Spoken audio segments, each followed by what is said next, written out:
या देवी सर्वभूतेषु शक्तिरूपेण संस्थिता नमस्तस्यै नमस्तस्यै नमस्तस्यै नमो नमः। મિત્રો, આ વિડીયોમાં શ્રીમદ દેવી પુરાણનો અધ્યાય 6 સાંભળશું, જે નવરાત્રિમાં આ કથા સાંભળવાનો મહિમા છે। નવરાત્રિના 9 દિવસ દેવી પુરાણ સાંભળવાથી વ્યક્તિ ગરીબ હોય તો તે ધનવાન બને છે, રોગી હોય તે સ્વસ્થ બને છે। પુત્રહીન સ્ત્રી જો દેવી પુરાણનો પાઠ કરે તો તેને સંતાન પ્રાપ્તિનું વરદાન મળે છે। આ પુરાણ જીવન, જ્ઞાન, શક્તિ, સંપત્તિ, કીર્તિ અને પ્રતિષ્ઠાને આપનાર છે। આથી જ નવરાત્રિમાં માની પૂજા, આરાધના, વ્રત, જપ કે જો કંઈ ન થઈ શકે તો શ્રીમદ દેવી પુરાણનો થોડો સમય કાઢીને પાઠ જરૂર કરવો જોઈએ। જો તમારી પાસે પાઠ કરવાનો સમય ન હોય, સાંભળવાનો સમય ન હોય તો આ વિડીયો દ્વારા તમે તમારા કામકાજ કરતાં કરતાં પણ સાંભળી શકો છો, જે સાંભળવા માત્રથી જ દેવી પુરાણનો પાઠ કર્યાનું પુણ્યફળ પ્રાપ્ત થશે। આ પુણ્ય કથા શ્રદ્ધાળુ શ્રોતાઓને રિદ્ધિ સિદ્ધિ આપનારી છે। એક દિવસ, અડધો દિવસ, 5 દિવસ કે ઘડીક વાર પણ જો મા ભગવતીની આ દિવ્ય કથા જે સાંભળે છે તો આ કથા સાંભળનારની દુર્ગતિ અટકે છે। માનવીને બધા જ યજ્ઞ, તીર્થ અને દાનોનું ફળ દેવી ભાગવત પુરાણના એક જ વાર સાંભળવા માત્રથી મળે છે। આ ભાગવત પુરાણ કથારૂપી અમૃત પીવાથી વ્યક્તિના આખા કુળનો ઉદ્ધાર થાય છે। આથી જ નવરાત્રિના 9 દિવસ દરમિયાન દેવી ભાગવત પુરાણનું શ્રવણ અને વાંચન જરૂર કરવું જોઈએ। તો મિત્રો, આજના આ વિડીયોમાં દેવી ભાગવત પુરાણનો અધ્યાય 6 સાંભળી આજના દિવસને પાવન બનાવીએ। બોલો મા નવ દુર્ગાની જય, બોલો મા ભગવતીની જય। તો સાંભળીએ મહર્ષિ વેદવ્યાસ કૃત શ્રીમદ દેવી ભાગવત પુરાણનો અધ્યાય 6। વૃતાસુરનું પ્રગટ થવું। ઋષિઓ બોલ્યા, હે મહાભાગ્યશાળી સૂતજી, અમે સાંભળ્યું છે કે વૃતાસુર નામનો એક મહાપ્રતાપી અસુર હતો। તેના પિતા ત્વષ્ટા હતા। ત્વષ્ટા તો દેવોનો પક્ષ લેનાર હતા। ઇન્દ્રના હાથે તેનો વધ કેમ થયો, એમ થવાનું કારણ કહો। આમ થવાથી શું ઇન્દ્રને બ્રહ્મ હત્યાનું પાપ લાગ્યું કે નહીં? સૂતજી કહે છે, હે મુનિઓ, હવે તમને હું વૃતાસુર વધની કથા કહું છું। બ્રહ્મ હત્યાના લીધે ઇન્દ્રને જે દુઃખ ભોગવવું પડ્યું એ બાબત આમાં આવી જાય છે। આજથી ઘણા સમય પહેલાં રાજા જન્મેજયે પણ સત્યવતીના પુત્ર વ્યાસજીને આવો પ્રશ્ન કર્યો હતો। ત્યારે તેણે જે જવાબ આપ્યો હતો તે હું તમને કહું છું। જન્મેજયે પૂછ્યું, હે મુનિ, ઇન્દ્રે વૃતાસુરનો વધ કર્યો જેવી વાત છે, તો પછી તેને દેવીએ કેવી રીતે માર્યો હશે? વૃતાસુર એક અને મારનારા વળી 2 કેવી રીતે હોઈ શકે? આ પ્રસંગ અમોને કહો। વ્યાસજી કહે છે, પ્રાચીન કાળમાં વૃતાસુર અને ઇન્દ્ર વચ્ચે યુદ્ધ થયું હતું। એ યુદ્ધ કેમ થયું તે પ્રસંગ હું કહું છું। ત્યારે મહાતપસ્વી ત્વષ્ટા પ્રજાપતિ પદ પર હતા। દેવોના કાર્યોની બધી જ જવાબદારી તેના માથે હતી। પરંતુ એકવાર એને ઇન્દ્રની સાથે કોઈ બાબતે ખટરાગ થયો। આ ખટરાગ લાંબા સમય ચાલ્યો। આ દરમિયાન ત્વષ્ટાએ એક પુત્ર ઉત્પન્ન કર્યો, જેને 3 માથા હતા। 3 માથાવાળો આ પુત્ર એક મોઢેથી તે વેદના પાઠ કરતો, બીજા મોઢેથી મદિરાનું પાન કરતો, ત્રીજા મુખેથી બધી દિશાઓનું નિરીક્ષણ કરતો। તેને સંસારના તમામ ભોગ છોડીને ઉગ્ર તપ કર્યું। આ તપને જોતા ઇન્દ્ર દુઃખી થયો, ચિંતામાં પડ્યો। તેને થયું કે ક્યાંક આ વિશ્વરૂપ ઉગ્ર તપના અંતે પોતાનું ઇન્દ્રાસન આંચકી ન લે। ઇન્દ્ર આ વાતે હેરાન થવા લાગ્યો। એને એક ભય બેસી ગયો કે 3 માથાવાળો શિરીષા એનું ઇન્દ્રાસન લઈ લેશે જ અને પોતાનું અસ્તિત્વ પણ મિટાવી દેશે। આ માટે વિશ્વરૂપ ત્રિશિરાનું તપ મારે રોકવું જોઈએ। આ માટે તેણે ત્રિશિરાનું તપ ભંગ થાય એ માટે એણે અપ્સરાઓને બોલાવીને કહ્યું, તમે બધી સારી રીતે તૈયાર થાવ, મોંઘા કપડાં, દાગીના વગેરે પહેરીને ત્રિશિરાને લલચાવી તેનું તપ ભંગ કરો। ઇન્દ્ર અપ્સરાઓને આદેશ આપ્યો અને એ પ્રમાણે અપ્સરાઓ સજી ધજીને ત્રિશિરા પાસે ગઈ। ત્યારે એ તપમાં હતો। અપ્સરાઓએ નૃત્ય, તાલ, ગાન વગેરે દ્વારા ત્રિશિરાનું તપ ભંગ કરવા કેટલાય પ્રયાસો કર્યા, પણ કશી સફળતા મળી નહીં। ત્રિશિરા તો પોતાના તપમાં ખૂબ ઊંડી રીતે ડૂબેલા રહ્યા। અપ્સરાઓ સામે સહેજ પણ નજર ન કરી। આથી બધી અપ્સરાઓ થાકી હારીને ઇન્દ્રની પાસે પાછી આવી અને પોતે કરેલા પ્રયાસની વિગત ઇન્દ્રને આપી। સાથે જણાવ્યું પણ ખરું કે જો અમને ત્રિશિરાએ આ બાબતે શાપ આપ્યો હોત તો અમારું શું થાત, અમે ક્યાં હોત? પોતે મોકલેલી અપ્સરાઓ કાંઈ કરી ન શકી. પાછી આવી હોવાથી અપ્સરાઓ કંઈ કરી ન શકતા ઇન્દ્ર પોતે જ તૈયાર થઈને આવ્યો. તપસ્વી જીતેન્દ્રિયની માફક ત્રિશિરાને જોતાં જ ઇન્દ્રના મનમાં કપટ ઊભું થયું. તેનામાં બરાબરનો સ્વાર્થ ઉભરાયો અને પોતાની પાસેના સર્વોત્તમ રજ નામનું શસ્ત્ર, જે સૂર્ય અને ચંદ્ર જેવું પ્રકાશિત હતું, તે એણે ઐરાવત હાથી પર બેઠા બેઠા સામે તપમાં લીન એવા ત્રિશિરા પર છોડ્યું. શસ્ત્ર એનું કામ કરી ગયું. સમાધિમાં ડૂબી ગયેલા ત્રિશિરાનું માથું ફટ્ટ કરતું કપાઈ ધરતી પર પડ્યું. એક નહીં, 3 માથા કપાઈને ધરતી પર પડ્યા. ત્રિશિરા નિષ્પાણ થયો અને ઇન્દ્રને હર્ષ ઉપજ્યો. સામે છેડે ત્યાં હાજર મુનિઓ હાહાકાર કરવા લાગ્યા. ઇન્દ્રને પાપી ફટ્ટ કહેવા લાગ્યા. કેટલાક તો બોલી પણ ઉઠ્યા કે હે દુષ્ટ ઇન્દ્ર, આ ખોટું કૃત્ય છે, આ એક પાપ છે અને પાપનું ફળ તારે ભોગવવું પડશે. પછી ઇન્દ્ર પોતાના સ્થાને સ્વર્ગમાં ગયા, પણ આ બાજુ ત્રિશિરાનો આત્મા તપનો ભંડાર હોય તેઓ ત્યાં જમીન પર પ્રાણ વિનાના થઈને પડ્યા હતા. પણ તેની ચેષ્ટાઓ એક જીવિત માણસના જેવી હતી. આ સમાચાર ઇન્દ્રને મળતા તેની ચિંતામાં વધારો થયો. તે વખતે તક્ષા નામની એક વ્યક્તિને યજ્ઞોમાં ભાગ આપવાની લાલચ આપી મુનિના ધડથી શરીરને અલગ કરવા કહ્યું. તક્ષાનો લોભ જાગ્યો અને 3 માથા કુહાડીની મદદ વડે ધડથી અલગ પાડી દીધા. જમીન પર જેવા માથા પડ્યા કે મુનિના મોઢામાંથી કબૂતર, ગોરૈયા, તેતર જેવા અનેક પંખીઓ બહાર નીકળીને ઉડવા લાગ્યા. ઇન્દ્ર તો ખુશ હતો જ, એની ખુશીમાં વળી ખૂબ વધારો થયો. એણે આ બ્રહ્મ હત્યા કરી હતી તેનું તેને કોઈ દુઃખ ન હતું. બીજી તરફ ત્રિશિરાના પિતા ત્વષ્ટાએ સંભળાવ્યું કે મારો પરમ ધર્માત્મા એવો પુત્ર ત્રિશિરા ઇન્દ્રના હાથે મરાયો છે. એટલે તેને ગુસ્સો આવ્યો. તેણે કહ્યું, મારો પુત્ર અત્યંત ધર્માત્મા હતો. જેણે તેની હત્યા કરી છે એ ઇન્દ્ર સામે હું અવશ્ય બદલો લઈને જ જંપીશ.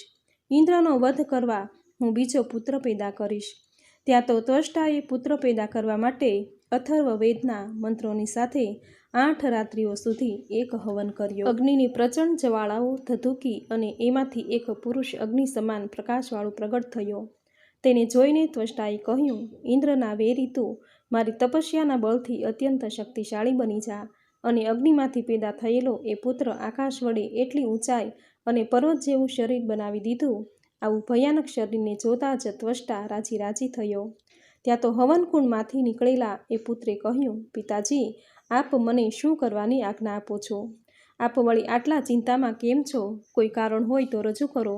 હું મારા શરીરના સહારે હમણાં જ તમારી ચિંતાઓ દૂર કરીશ. પુત્ર, હું તારી વાતથી ખૂબ ખુશ થયો છું. તું તારા વિશાળ શરીરના સહારે મારી સમસ્યા દૂર કરી શકીશ એનો મને વિશ્વાસ છે. હું તારું નામ વૃત્ત રાખું છું. તારો એક ભાઈ ત્રિશિરા નામે ખૂબ પ્રસિદ્ધ હતો. ત્રિલોકને નવાઈમાં મૂકી દે તેવો શક્તિશાળી હતો. પણ ઇન્દ્રે તેને વ્રજ નામના અસ્ત્રથી માર્યો. તેનો કોઈ અપરાધ ન હતો. હે પુરુષોમાં શ્રેષ્ઠ એવા મારા પુત્ર, તું એ પાપી ઇન્દ્રને હરાવ. કારણ કે એ બ્રહ્મઘાતી, નીચ, નિર્લજ્જ, કુબુદ્ધિવાળો અને 1 નંબરનો શઠ છે. કહેવાતો એ રાજા છે, પણ તેના પેટમાં ભારોભાર કપટ ભરેલું છે. પિતાએ એ પુત્રને એવી રીતે ઉશ્કેર્યો અને એને વિવિધ હથિયારો પણ આપ્યા. હવે સાંભળશું વૃતાસુર દ્વારા ઇન્દ્રની હાર. વ્યાસજી કહે છે, એ રાજન, ત્યાર પછી મહાબળવાન વૃતાસુર એક રથમાં બેઠો, હથિયાર ધારણ કર્યા અને ઇન્દ્રને પાઠ ભણાવવા માટે નીકળી પડ્યો. ત્યારે દેવતાઓના હાથે માર ખાધેલા દૈત્યો વગર કહીએ વૃતાસુરની સાથે જોડાઈ ગયા. વૃતાસુરનો પક્ષ વધુ મજબૂત બન્યો. ત્યારે ઇન્દ્રના ગુપ્તચરોએ ઇન્દ્ર પાસે જઈને આ અંગેના સમાચાર આપ્યા. વૃતાસુર હવે તમારી પર આક્રમણ કરશે એ બાબત જણાવી. આથી ઇન્દ્ર ચિંતામાં પડી ગયો. તેણે તત્કાળ બૃહસ્પતિને બોલાવીને પોતાના મનમાં ઘુમરાઈ વળેલી બાબત કહી. ત્યારે બૃહસ્પતિએ સાફ રીતે ઇન્દ્રને જણાવી દીધું કે હે ઇન્દ્ર, તમે અપરાધ કર્યો છે. તપ કરી રહેલા અપરાધ વિનાના એ મુનિની હત્યા કરી છે. લોભવશ મોહવશ ન કરવાનું કર્યું છે. આથી બ્રહ્મહત્યા થઈ છે. તમોએ પાપ કર્મ કર્યું છે એનું ફળ સામે આવી ગયું છે. તે અત્યંત પ્રતાપી છે, પ્રચંડ છે. જગતનો સંહાર કરવાની ઈચ્છાથી આવી રહ્યો છે. જેમ એ કોઈ અન્યને છોડવાનો નથી, એમ તમને પણ છોડવાનો નથી. હા, એ કોઈથી મરવાનું નથી, એ લખી રાખજો. બૃહસ્પતિએ સાફ સાફ વાત જણાવી.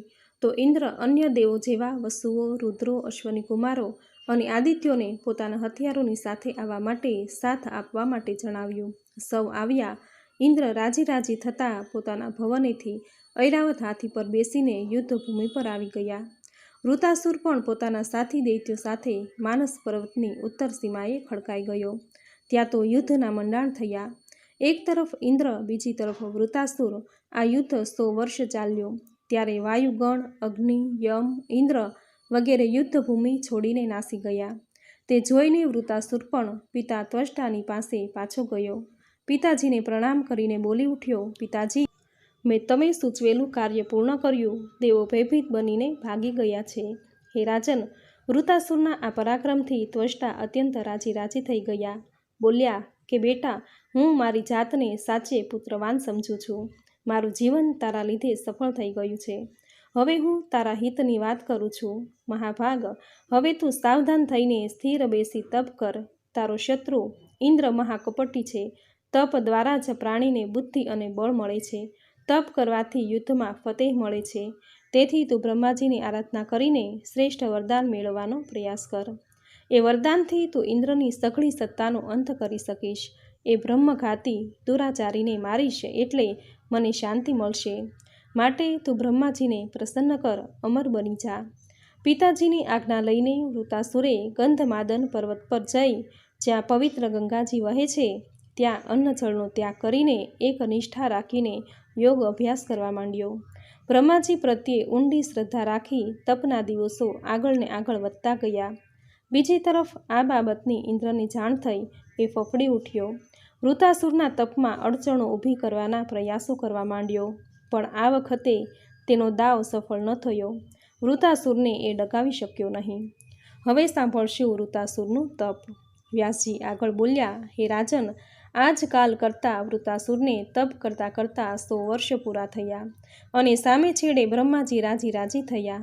પોતાના વાહન હંસ પર ચડી આવી તે બોલી ઉઠ્યા, હે વૃતાસુર, શાંત થાવો. હવે આજથી તમારે તપ ધાન્યની કોઈ જરૂર નથી. બસ મારી પાસે વરદાન માંગો. ત્યારે વૃતાસુરે આંખો ખોલી. સામે પોતે જેનું તપ કર્યું હતું એ દેવ હંસ પર ચડીને આવ્યા હતા. તેને જોતાં જ વૃતાસુર રાજી થઈ ગયો. બે હાથ જોડી ગદગદ વાણીથી બોલી ઉઠ્યો કે પ્રભુ, મને એવું વરદાન આપો કે મારું મોત લોઢાથી, લાકડાથી કે બીજા શસ્ત્રોથી ન થાય. યુદ્ધમાં મારી શક્તિ વધતી જ રહે.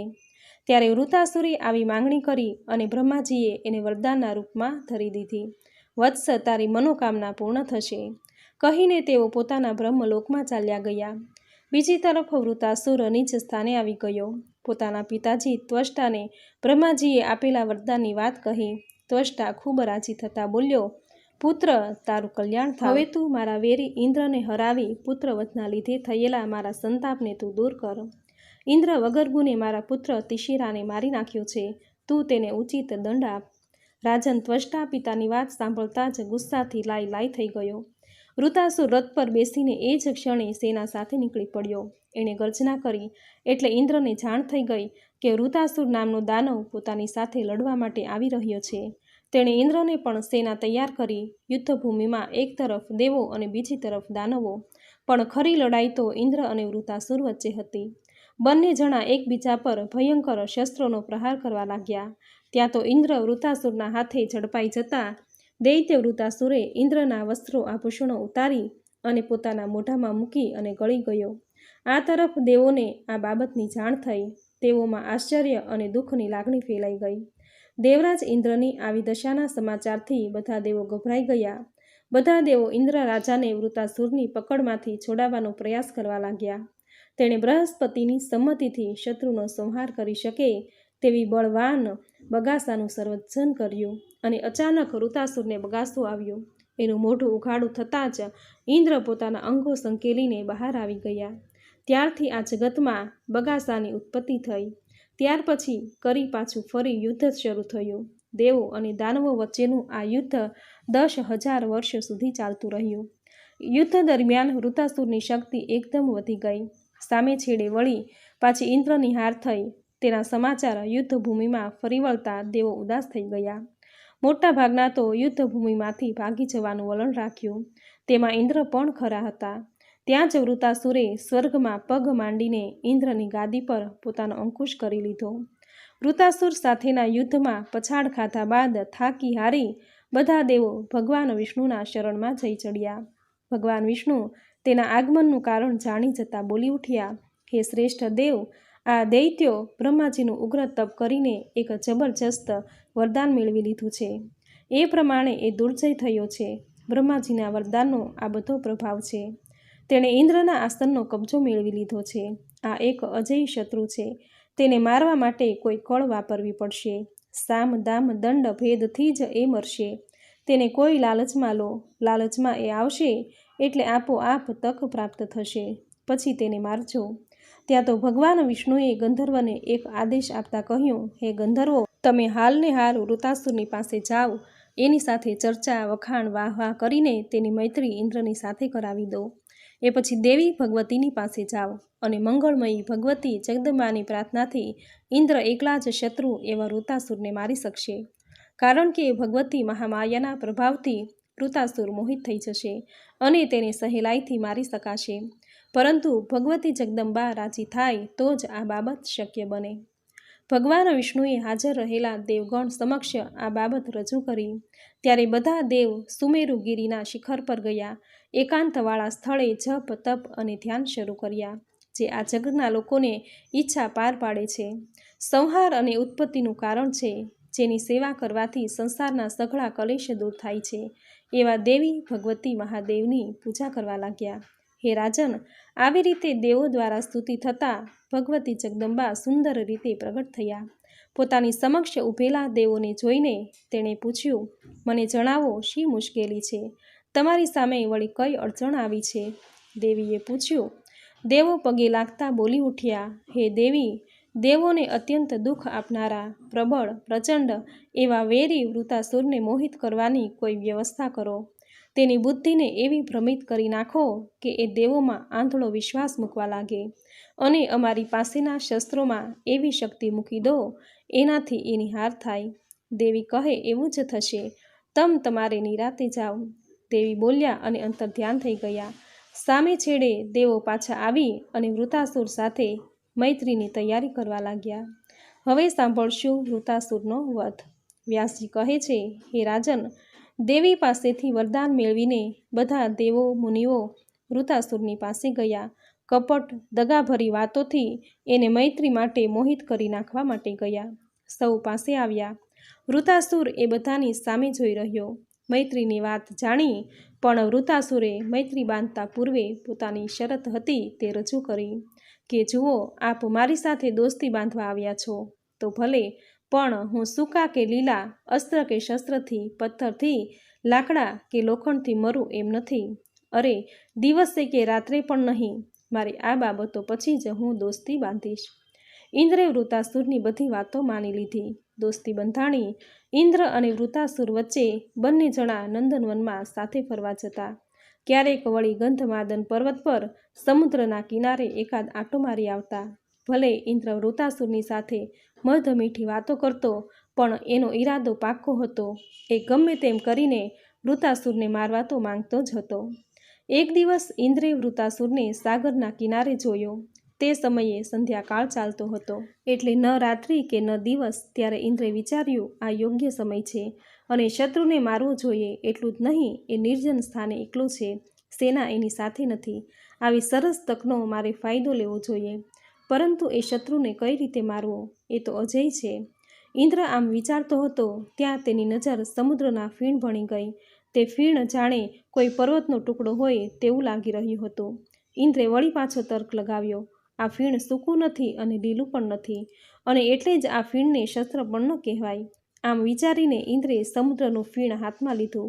પરમ શક્તિ ભગવતીનું ધ્યાન ધર્યું કે દેવી ભગવતી ત્યાં હાજર થયા. તેણે પોતાની સઘળી શક્તિ એ ફીણમાં આરોપિત કરી નાખી. ભગવાન વિષ્ણુ તો વ્રજમાં પ્રવેશ્યા હતા. એ વ્રજને ફીણથી એણે ઢાંકી દીધું અને ઇન્દ્રે એ ફીણ વૃતાસુર પર ફેંક્યું કે એના અંગો તરત જ કપાઈ ગયા અને પર્વત જેવી તાકાતવાળો એ નીચે પડ્યો અને એના શરીરમાંથી પ્રાણ નીકળી ગયા. ઇન્દ્ર વૃતાસુરને મારવામાં સફળ થયા અને આનંદમાં આવી ગયા. આમ દાનવની બુદ્ધિ પર એક આવરણ નાખીને એણે હણવામાં સફળતા મેળવી. આમ વૃતાસુરનો ઇન્દ્રના હાથે વધ થયો. વ્યાસજી આગળ કહે છે, વૃતાસુર નામે દાનવની જીવનની કરણી કરમાઈ ગઈ, પરંતુ વૃતાસુરની હત્યાથી ઇન્દ્રને અત્યંત ડર લાગી ગયો અને તેથી તેઓ અમરાવતી ખાતે ચાલ્યા ગયા. મુનિઓના મનમાંય ભય ઊભો થયો કે અમોએ વૃતાસુરને દગો કરીને માર્યો છે. બીજી તરફ ત્વષ્ટા રડી પડ્યા. તેને જાણ થઈ કે પોતાના પુત્ર વૃતાસુરને ઇન્દ્રે કપટ કરીને મારી નાખ્યો છે. તેઓ જ્યાં પણ વૃતાસુરની લાશ પડી હતી ત્યાં આવ્યા, રડી પડ્યા. તેણે પુત્રની લાશની ધાર્મિક વિધિ કરીને મુક્તિ આપી. તેણે શોકાતુર થઈને ઇન્દ્રને શાપ આપ્યો, હે પાપાત્મા ઇન્દ્ર, જેમ તે કપટ લીલા કરીને પ્રલોભનો આપીને દગો કરીને મારા પુત્રને માર્યો છે, મને દુઃખ પહોંચાડ્યું છે, એવું દુઃખ તને પ્રાપ્ત થાવ. એ પછી સૌના સ્થાનકે ગયા. તો બીજી તરફ ઇન્દ્રની શક્તિ કોઈ કારણસર ક્ષીણ થવા માંડી. આ ઇન્દ્ર બ્રહ્મઘાતી છે, આમ બોલીને સૌ દેવો ઇન્દ્રની નિંદા કરવા લાગ્યા. એટલું જ નહીં, ઇન્દ્રને ઘણું બધું સહન કરવું પડ્યું. જગતમાં જેની આબરૂ સમાપ્ત થઈ જાય છે તેવા માણસોના જીવન ધિક્કાર સમાન છે. ઘરમાં સગડું હોવા છતાંય તેને ક્યાંય શાંતિ મળતી નથી. ઇન્દ્રની દશા આવી થઈ હતી. એ ક્યારેક ભય પામતા તો ક્યારેક વળી બેભાન પણ બની જતા. ઇન્દ્રની સતત આવી સ્થિતિનું નિરીક્ષણ કરતાં કરતાં ઇન્દ્રની પત્ની ઇન્દ્રાણીથી રહેવાયું નહીં. તેણે એક દિવસ પૂછી નાખ્યું કે પ્રભુ, આપના અતિ ખતરનાક એવા શત્રુ વૃતાસુરનો અંત આવ્યો છે. એ તો ખૂબ ખુશીની વાત છે. પછી આપને વળી ભય શો? હું જોઉં છું કે કેટલાય દિવસથી આપ અત્યંત ભય પામ્યા હોય તેવા લાગો છો. ત્યારે ઇન્દ્રે જવાબ આપતા કહ્યું કે દેવી, મારી સામે હાલમાં કોઈ બળવાન શત્રુ નથી, તેથી મારે ભય પામવાનો ન હોય. પરંતુ મને બ્રહ્મ હત્યાના પાપનો ડર લાગે છે અને તેનાથી હું એટલો ડરી ગયો છું કે ન પૂછો વાત. હું ક્યાં જાઉં તો મારી ચિંતા મટે, ક્યાં જાઉં તો મારું કલ્યાણ થાય. અને એથી જ હે દેવી, મારા અંતરમાં ભડ અગ્નિ જાણે સળગી રહ્યો છે. આ પ્રમાણે ગભરાવેલી સ્થિતિમાં જ પોતાની પત્ની ઇન્દ્રાણી સચીને કહીને ઇન્દ્ર મહેલમાંથી નીકળી માન સરોવર ગયા અને એ સરોવરમાં આવેલા એક કમળની નાળમાં જઈને સંતાઈ ગયા. તેઓ ત્યાં જઈને કોઈ સાપ તરફડતો હોય તેવી સ્થિતિ અનુભવવા લાગ્યા. તેની વ્યાકુળતામાં અત્યંત વધારો થઈ ગયો હતો. બ્રહ્મહત્યાના ભયથી ઇન્દ્રે ઘર છોડ્યું અને જ્યાં ગયા ત્યાં પણ પાછા દુઃખી થઈ ગયા. આ બાબતની દેવતાઓને પણ ચિંતા થવા લાગી. બીજી તરફ દુઃખોથી ભરેલા જગતમાં કોઈ બળવાન રાજા ન રહ્યો. ત્યારે દેવો અને મુનિઓએ આપસમાં વિચાર વિમર્શ બાદ નહુષ નામની વ્યક્તિને ઇન્દ્રના પદ પર બેસાડી.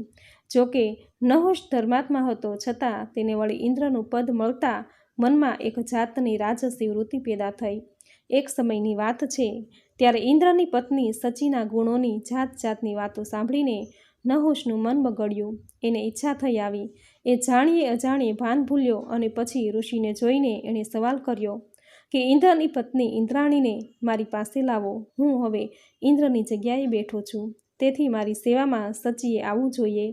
હે મુનિઓ, ગમે તે ઉપાયે સચીને મારી પાસે મોકલો. નહુષની આવી બેહુદી વાત સાંભળીને દેવો અને ઋષિમુનિઓ ચિંતામાં મુકાઈ ગયા. નહુષ આવી માંગણી કરશે એ તો તેણે સપને પણ વિચાર્યું ન હતું. છતાં તેઓએ એકઠા થઈને ગયા ઇન્દ્રની પત્ની ઇન્દ્રાણીની પાસે અને નહુષની વાત જણાવી. નહુષની આવી વાત સાંભળતા જ સચી ઉદાસ થઈ ગયા અને આ સમસ્યાના નિવારણ માટે તેઓ બૃહસ્પતિ પાસે પુષ્પરસ માટે ઉપડી ગયા. હવે સાંભળશું નહુષનું પતન. વ્યાસજી કહે છે, નહુષે જાણ્યું કે શશી બૃહસ્પતિ પાસે ગયા છે અને ઉપાય પૂછ્યો. તેથી નહુષ બૃહસ્પતિ પર ગુસ્સે ભરાયો. પગ પછાડતા તેણે હાજર દેવોને કહ્યું, હું બૃહસ્પતિનો વધ કરીશ. એ માટે મારે કંઈક કરવું પડશે, કારણ કે એણે સચીને મારી પાસે મોકલવાને બદલે પોતાના ઘરમાં રહેવાની વ્યવસ્થા કરી છે. બધા દેવોએ એક સાથે મળીને નહુષને સમજાવવા માંડ્યો કે તમારા મનમાં જે પારકી સ્ત્રી માટેનું ખેંચાણ ઊભું થયું છે તેનો અંત લાવી દો.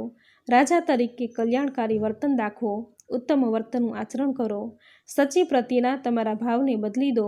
એ ભાવના પાપ સમાન છે અને પાપની સંપત્તિનો સત્યાનાશ થાય છે. દેવોએ સાચી વાત નહુષને જણાવી, પણ જેના હૈયામાં વિકાર જાગ્યા હોય છે તેને સાચી વાત સમજાતી નથી. તેથી નહુશે કહ્યું કે તમે બધા પાપ પુણ્યની વાતો ન કરો, મારે શું કરવું જોઈએ એ મને ન સમજાવો. તમે કોઈ પણ હિસાબે અને વહેલામાં વહેલી તકે એ સ્ત્રીને મારી પાસે લઈ આવો. વળી પાછા સૌ બૃહસ્પતિના આશ્રમે ગયા અને નહુશની વાત જણાવી. આવી પડેલા સંકટને ઉગારવા માટે ઉપાય પૂછતા તેણે ઉપાય બતાવ્યો. તેણે કહ્યું, સચી, નહુશ પાસે જઈને આપની સેવા તો હું અવશ્ય કરીશ, પણ પહેલાં એ બતાવો કે મારા પતિ ક્યાં છે, એ જીવતા રહ્યા કે પછી અવસાન પામ્યા છે. આ બાબત બતાવીને સચીએ નહુશને મૂર્ખ બનાવવાનો અને મારા કહેવા પ્રમાણે વર્તવાની વાત જણાવી. બધા દેવો ઉપર મુજબની વાત સમજાવીને સચીને નહુશ પાસે લાવ્યા અને જે પ્રમાણે પટ્ટી પઢાવી હતી તે મુજબ વર્તવાનું કહ્યું. નહુશ આથી ખુશ થયો. સચી દેવી તેનાથી છૂટીને બધા દેવો પાસે આવી. બધા દેવો ભેગા થયા અને ઇન્દ્રને પાછા લાવવા બાબતે ભગવાન વિષ્ણુની પાસે ગયા. તેણે સઘળી હકીકતથી વાકેફ કર્યા. વિષ્ણુએ સઘળી વાત જાણ્યા સમજ્યા પછી કહ્યું, હે દેવો, ઇન્દ્ર બ્રહ્મ હત્યાના પાપમાંથી છુટકારો પામવા માટે અશ્વમેઘ યજ્ઞ કરવો જોઈએ. આ કાર્યમાં ઇન્દ્રાણીને જોડાવવું જરૂરી છે. ભગવતી જગદંબાને જો રાજી કરવા હોય તો અશ્વમેઘ યજ્ઞ કરવો જ જોઈએ. યજ્ઞ પછી પ્રસન્ન થયેલા દેવી ઇન્દ્રના માથે બ્રહ્મ હત્યાની ટીલી લાગે છે એ દૂર થાય છે અને ત્યારબાદ તેનું ઉત્તમ રાજ્ય ઇન્દ્રને પાછું મળી જશે. એ પછી એકઠા થયેલા સૌ દેવો અને મુનિઓ પાછા ઇન્દ્ર પાસે ગયા અને શ્રેષ્ઠ એવો અશ્વમેઘ યજ્ઞ કર્યો. યજ્ઞ પૂર્ણ થતાં શ્રીહરિ ત્યાં પધાર્યા અને તેણે બ્રહ્મ હત્યાના 4 ભાગ કરી દીધા અને આવી રીતે વહેંચાયેલા ભાગ નદી, વૃક્ષો, પર્વતો અને સ્ત્રીઓમાં વહેંચાયા. આમ ઇન્દ્ર રાજા બ્રહ્મ હત્યાના પાપથી છુટકારો પામી અનુકૂળ સમયની રાહ જોતા પાછા જળમાં જઈને રહેવા લાગ્યા. બીજી તરફ ઇન્દ્રના વિરહમાં રહેલા ઇન્દ્રાણીએ ભગવતી જગદંબાની કૃપા મળે એ માટે માં જગદંબાની આરાધના કરવા માટે મંત્ર દીક્ષા મેળવી. પૂજાની બધી વિધિઓ પણ જાણી લીધી અને વિધિનો આરંભ થતાં જ દેવી જગદંબાએ ઇન્દ્રાણીને દર્શન આપીને પૂછ્યું કે વરદાન આપવા અંગે. ત્યારે ઇન્દ્રાણીએ જગદંબાને કહ્યું કે માં, હું મારા પતિના મુખના દર્શન કરવા ઉત્સુક છું. સાથે પાપી અધમ નહુશથી ઇન્દ્રાસન પાછું મળે તેવી મારી ઈચ્છા છે. દેવીએ ઇન્દ્રાણીની વાત સાંભળતા તેને માનસરોવર જવાનો અને ત્યાં એક અચળ મૂર્તિ પ્રતિષ્ઠા છે જેને વિશ્વકામા કહેવામાં આવે છે. ત્યાં તારી મુલાકાત તારા પતિ ઇન્દ્રની સાથે થશે અને હા, નહુશને તો હું ભ્રમિત કરીને સ્વર્ગ આસન પરથી ભ્રષ્ટ કરીને ધકેડીશ. તારે ચિંતા કરવાની કોઈ જરૂર નથી. હે રાજન, જગદંબા દેવી ભગવતીના સૂચન પછી ઇન્દ્રાણી એક દાસને લઈને ઇન્દ્ર પાસે પહોંચી. પ્રાણપ્રિય પત્ની ઇન્દ્રાણીને નજર સામે જોતાં જ ઇન્દ્રને ભારે નવાઈ લાગી અને એણે તરત જ સવાલ કર્યો, હે ઇન્દ્રાણી, તું અહીં કેવી રીતે આવી? ઇન્દ્રાણીએ જવાબ આપતા કહ્યું, મારા દેવ, ભગવતી જગદંબાની મેં પૂજા અર્ચના કરી. તેણે મને આ સ્થળની જાણ કરી અને આ સ્થળે હું આવી છું. અને હા, તમારા ખાલી થયેલા સ્થાને દેવો અને ઋષિ મુનિઓએ નહુશ નામના રાજાને નિયુક્ત કરેલ છે. એ અધમના મનના ઈરાદા બુરા છે. તે મને પોતાની પત્ની રૂપે બનાવવા માંગે છે. ઇન્દ્રે આખી વાત સાંભળી સચીને ઉપાય બતાવતા કહ્યું, હે પ્રિયે, હું કહું છું તેમ કરવાથી તારા એ દુઃખમાં તારી રક્ષા થશે. તું નહુશને સૂચવજે કે મને સચીને પ્રાપ્ત કરવા માટે કોઈ સરસ મજાના દિવ્ય વાહન પર સવાર થઈને આવે, જેને ઋષિઓએ ઉપાડ્યું હોય, કારણ કે નહુશ આમ કરવા જશે અને ઋષિઓ તેને શાપ આપશે અને એમ જ એ સળગીને ભસ્મ થઈ જશે. તમારા આ કાર્યમાં દેવી ભગવતી જગદંબાનો તમને સહયોગ થશે. હે રાજન, ઇન્દ્રે પોતાની પ્રિય પ્રિયા સચીને આ મુજબનો ઉપાય બતાવ્યો અને તેઓ એ પછી નહુશની પાસે ગયા. સચી પોતાની પાસે આવ્યાનું જાણતા નહુશ રાજી રાજી થઈ ગયો. પણ હે રાજન, દરેક દેવોને કોઈને કોઈ વાહન છે, એ પછી પ્રાણી હોય કે ગમે તે, પણ મારી ઈચ્છા છે કે તમે બ્રહ્મા, વિષ્ણુ, રુદ્ર, સુર, અસુરો કરતાંય ચડિયાતું અને અલભ્ય એવા વાહન પર આવો. એટલું જ નહીં, મોટા મોટા તપસ્વીઓ તમારી પાલખી પોતાના ખભે લઈને આવે અને એમાં તમે બેઠેલા હોવા જોઈએ. તમને આમ જોઈને પછી જ તમારો હું સ્વીકાર કરું, તેવું સચીએ કહ્યું. કામાંધ માણસનો વળી શો વિશ્વાસ? અહીં નહુશ સચીની વાત પર અત્યંત મૂર્ખની જેમ હસ્યો. એ પાછળ મહામાયાનો હાથ હતો. તેણે નહુશની બુદ્ધિ ભ્રષ્ટ કરી નાખી. નહુશ બોલ્યો, સુંદરી, તારી વાત મારા ગળામાં ઉતરી ગઈ છે. હું પણ આવા પ્રકારની જ સવારી ઈચ્છતો હતો. તારી સૂચનાનું હું પૂર્ણ રીતે પાલન કરીશ. એ પછી તેણે સચીને પોતાના સ્થાને જવા અને પ્રતીક્ષા કરવા જણાવ્યું. આ દરમિયાન નહુષ કામાંધ બની ગયો. તેણે પછી બધા મુનિઓને તેડાવ્યા. તેમાં અગસ્ત્ય મુનિ પણ હતા. તેઓ પણ કરણીને વશ થયા. નહુષની વાત તેણે સ્વીકારી. સામે છેડે નહુષના આનંદનો પાર ન રહ્યો. એ પછી એ પાલખીમાં બેસી ગયો અને મહાતપસ્વી મુનિઓને કહેવા લાગ્યો, સર્પ સર્પ અથાર્થ, હવે ચાલો મોડું કરશો માં.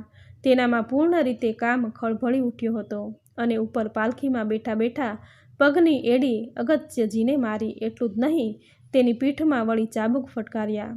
ત્યારે ભાવિ નિર્માણ પ્રમાણે અગસ્ત્ય મુનિ ક્રોધાયમાન થઈ ગયા. શાપ આપતા બોલી ઉઠ્યા, અરે મહાનીચ, તું ઋષિઓની માન મર્યાદા જાળવતો નથી. હું તને જંગલના ભયાનક આકૃતિવાળા સાપ થઈ જવાનો શાપ આપું છું. સર્પયોનિમાં રહીને હજારો વર્ષ સુધી તારે ભયંકર દુઃખો સહન કરવા પડશે. સમય જતાં ધર્માત્મા યુધિષ્ઠિરનો જન્મ થશે, જેના મુખેથી શબ્દો નીકળશે અને તારો સર્પયોનિમાંથી છુટકારો થશે. આમ નહુષના ખોટા કર્મોના લીધે શાપ મળ્યો અને એ ભયાનક સાપ બની ગયો. સ્વર્ગમાંથી તેનું પતન થયું. સ્વર્ગને પચાવી ન શક્યો. આ તરફ નહુષ પૃથ્વી પર ફેંકાયો અને દેવ દેવીઓ ઋષિઓ બધા માનસરોવરો ગયા અને ઇન્દ્રને સન્માનપૂર્વક પાછા સ્વર્ગે લઈ આવ્યા. મંગળ ગીતો ગવાયા.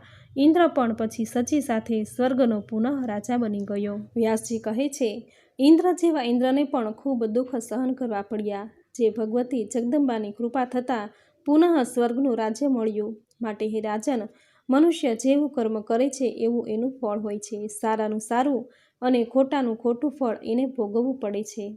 હવે સાંભળશું વસિષ્ઠ વિશ્વામિત્ર વચ્ચેનો કજ્યો. રાજા જન્મેજયે પૂછ્યું, ઇન્દ્રને આવા અસહ્ય દુઃખો કેમ ભોગવવા પડ્યા? બધા દેવો તેનું કહ્યું માનતા હતા, તો પછી ગાદીથી દૂર શા માટે થયા? વ્યાસજી કહે છે, હે રાજન, આનું અદ્ભુત કારણ છે. તે હું કહું છું તે સાંભળો. વસિષ્ઠથી બ્રહ્માજીના પુત્ર હતા. તેણે વેદો અને શાસ્ત્રોનો ખૂબ સારી રીતે અભ્યાસ કર્યો હતો. તેઓ ગંગાના પવિત્ર કિનારે રહેતા હતા.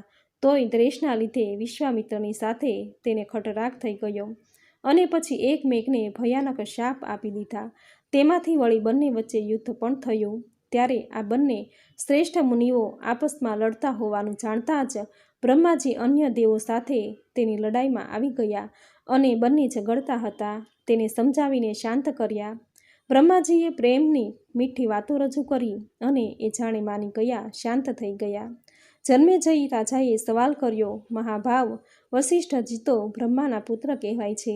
તેનું નામ મૈત્રાવરોલ કઈ રીતે પડ્યું? વ્યાસજી કહે છે, રાજન સાંભળો. વસિષ્ઠજી બ્રહ્માજીના પુત્ર હોવા છતાંય નિમિનો શાપ હોવાથી તપસ્વી મુનિને આ શરીર મૂકીને પુનર્જન્મ લેવો પડ્યો અને મિત્ર અને વરુણને ત્યાં તેની ઉત્પત્તિ થઈ. તેઓ મૈત્રા વરુણના નામથી જાણીતા થયા.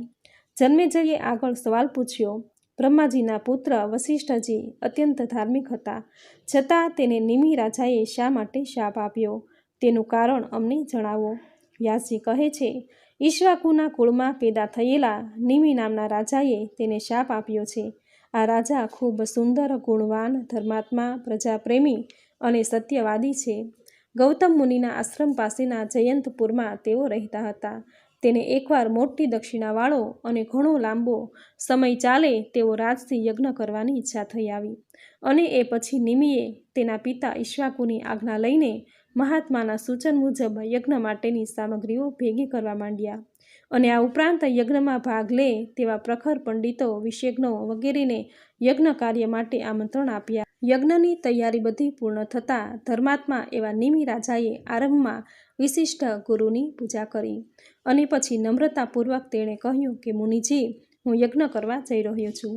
ત્યારે તમે સક્ષમ સમર્થ ગુરુ હોવાથી તમે તેનું આચાર્ય પદ ગ્રહણ કરો. મારી ઈચ્છા 5000 વર્ષ સુધી દીક્ષા લેવાની છે, જેમાં ભગવતી જગદંબાની આરાધના કરવી છે. નિમિ રાજાની આ પ્રકારની વાત સાંભળતા જ વસિષ્ઠજીએ કહ્યું, રાજન, તમારાથી પહેલાં મને ઇન્દ્રે પરાશક્તિ યજ્ઞ માટે નિમંત્રણ આપેલ છે. એ ઇન્દ્રનું મને સોંપેલ કાર્ય પૂર્ણ થતાં હું તરત જ તમારા ત્યાં યજ્ઞ માટે આવી જઈશ. આ દરમિયાન તમે જે બધી વસ્તુઓ લાવ્યા છો તેને સાચવીને રાખો. ત્યારે નિમિ રાજાએ કહ્યું, હે બ્રાહ્મણ શ્રેષ્ઠ, તમે અત્યારે મને એવું કહો છો, મેં તો એકલી વસ્તુઓ જ લાવી દીધી છે એવું નથી. બીજા મુનિઓને પણ યજ્ઞમાં પધારવા ક્રિયા કરવાનું પણ મેં આમંત્રણ આપ્યું છે. ત્યારે તમે છેલ્લી ઘડીએ મારો યજ્ઞ પડતો મૂકીને ઇન્દ્રનો યજ્ઞ કરવા જાઓ. આ બાબત આપના માટે જરાય સારી નથી. બ્રાહ્મણ શ્રેષ્ઠ તમને શોભતી નથી. નિમિ રાજાએ આ રીતની સાફ સાફ વાત કરી, છતાંય વસિષ્ઠજી નિમિ રાજાની પરવા કર્યા વિના ઇન્દ્રને ત્યાં ચાલ્યા, રોકાયા નહીં. તેથી નિમિ રાજા પણ નિરાશ થયા. એ પછી નિમિ રાજાએ ગૌતમ મુનિને પોતાના યજ્ઞના આચાર્ય બનાવ્યા અને હિમાલય પાસે સાગર તટે યજ્ઞનો આરંભ કર્યો. તેની સમાપ્તિ વેળા બ્રાહ્મણોને ખૂબ જ પ્રમાણમાં દાન આપ્યું, ગાયો આપી. એક તરફ નિમિ રાજાનો યજ્ઞ સંપન્ન થયો તો સામે છેડે ઇન્દ્રનો પણ યજ્ઞ પૂરો થયો. અને પછી વસિષ્ઠજી નિમિ રાજાના યજ્ઞનું શું થયું એ જોવા માટે નિમિ રાજાના સ્થળે આવ્યા. પણ એ વખતે પુષ્કળ થાકના લીધે નિમિ રાજા આરામમાં હતા, ઘેરી ઊંઘમાં ડૂબી ગયા હતા. તેથી સેવકોએ વસિષ્ઠજી આવ્યાની જાણ એના સેવકોએ નિમિ રાજાને આપી નહીં. નિમિ રાજા એક તરફ થાકના લીધે ઊંઘતા રહ્યા અને વસિષ્ઠજી પ્રતીક્ષા કરતા રહ્યા. ત્યાં તો વસિષ્ઠજીને લાગ્યું કે રાજા નિમિ મારું અપમાન કરી રહ્યો છે. તેનો ગુસ્સો 7મા આસમાને પહોંચી ગયો અને પછી તેણે નિમિ રાજાને શાપ આપી દીધો. આ શાપ અતિ ભયાનક હતો. તે મારા જેવા ગુરુને છોડી બીજા ગુરુની મદદથી યજ્ઞ પૂરો કર્યો. આ રીતે તે મારું અપમાન કર્યું છે. હે મૂર્ખ, મારી ના છતાંય તું રોકાયો નહીં. એટલી વળી શી ઉતાવળ હતી? જરા ધીરજ ધરી હોત તો ન હોત? જા, તારું શરીર નષ્ટ થઈ જશે. તું વિદેહ થઈ જા. આ તરફ આ મુજબનો શાપ આપ્યો કે બધા સૈનિકો દોડ્યા અને જઈને નિમિ રાજાને ઢંઢોળીને જગાડ્યા કે આપના દ્વારે મુનિ વસિષ્ઠજી આવ્યા છે અને તેઓ ગુસ્સામાં ઉકળી ઉઠ્યાનું પણ જણાવ્યું. પરંતુ રાજાને વસિષ્ઠજી પ્રત્યે કોઈ ખોટી ભાવના ન હતી. તેથી તેણે મીઠી જબાનમાં તાત્વિક વાતો કહેવા માંડી. હે ધર્મના જાણકાર ધર્મિષ્ઠ ગુરુદેવ, મારો જરા જેટલોય વાંક નથી. હું આપનો યજમાન હોવાના નાતે મેં આપને વારંવાર પ્રાર્થના કરી હતી, પણ તે માન્યા નહીં અને લોભવશ બીજે ચાલ્યા ગયા. બ્રાહ્મણોએ સદા સંતોષ અને વિદ્વાનોએ ક્રોધને છોડવો જોઈએ, કારણ કે ક્રોધ તો ચંડાળથી વધુ અછૂત છે. આપે ક્રોધમાં આવીને મને શાપ આપ્યો છે. હવે હું પણ તમારી જેમ જ તમને શાપ આપું છું. તમારું પણ ક્રોધભર્યું શરીર નાશ પામે. આમ વસિષ્ઠ અને નિમિ રાજાએ આપસમાં એકમેકને શાપ આપ્યો, જેના લીધે બંનેની ચિંતાઓ વધી ગઈ. જોકે ચિંતાતુર અવસ્થામાં વસિષ્ઠજી તો બ્રહ્માજીની પાસે ગયા અને નિમિ રાજાએ પોતાને આપેલ શાપ વિશે જણાવ્યું. તેણે વળી કહ્યું કે ભલે મારું આ શરીર જાય, પણ બીજું શરીર તો આ વખતના જેવું હોવું જોઈએ.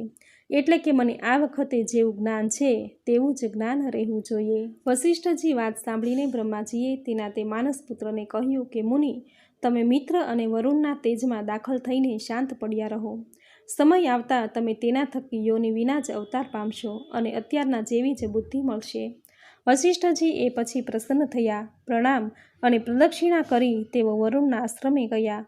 હંમેશા એક સાથે રહેનારા મિત્ર અને વરુણ બંને ઋષિ ત્યાં હતા. વસિષ્ઠજી સૂક્ષ્મ રીતે તે બંને ઋષિના શરીરમાં દાખલ થઈ ગયા. રાજન, એક સમયની વાત છે. ઉર્વશી નામની એ અતિ સુંદર અપ્સરા તેની સખીઓની સાથે મિત્રાવરુણના આશ્રમ પર આવી. સુંદર એવી આ અપ્સરાને જોતાં જ જાણે મિત્રાવરુણનું મન ઊંચું નીચું થઈ ગયું. તેથી તેણે પાસે જઈને કહ્યું, હે સુંદરી, તું અમને તારો પતિ બનાવ. આ આશ્રમમાં રહીને અમને આનંદ આપ, તું આનંદ લે. ઉર્વશી માની ગઈ. ત્યાં જ એ આશ્રમમાં રહેવા લાગી. ભાગ્ય સંજોગ એકવાર ત્યાં એક ઉઘાડા મોંવાળો ઘડો પડ્યો હતો. મુનિઓ બધા ઉર્વશી સાથે વાતચીત કરી રહ્યા હતા. ત્યારે મિત્ર વરુણનું વીર્યસ્ખલન થઈ ગયું અને એ ઘડામાં જઈને પડ્યું. હે રાજન, આ વીર્ય જે ઘડામાં પડ્યું હતું તેમાંથી 2 સુંદર મુનિ કુમારો પેદા થયા.